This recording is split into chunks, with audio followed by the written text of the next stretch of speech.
आजमगढ़ तस्वीर देखिए, सारी व्यवस्थाएं यहाँ पर अमूल चूल की गई है। कुछ नन्हे नन्हे पहलवान हैं, तमाम उपकरण यहाँ पर रखे हुए हैं। आप तस्वीरें देखिए, जो जो आधुनिक व्यवस्थाएं हो रही हैं उसको धीरे धीरे यहाँ पर सारी व्यवस्थाएं की जा रही है।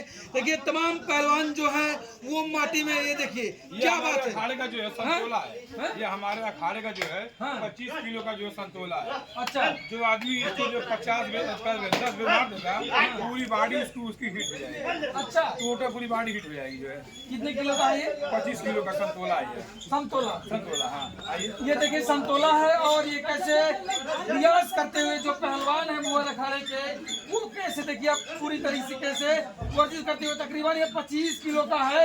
और देखिए किस एंगल के साथ ये कर रहे हैं। देखिए क्या बात है सर, क्या बात है। देखिए वाह, क्या बात है, क्या बात है। तालियां हो जाए एक बार के लिए। क्या बात है, वाह, वाह, क्या बात है।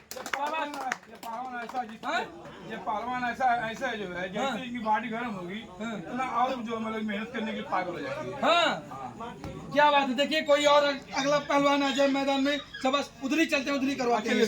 पहलवान पीछे रहेंगे, व्यू अच्छा आता रहेगा।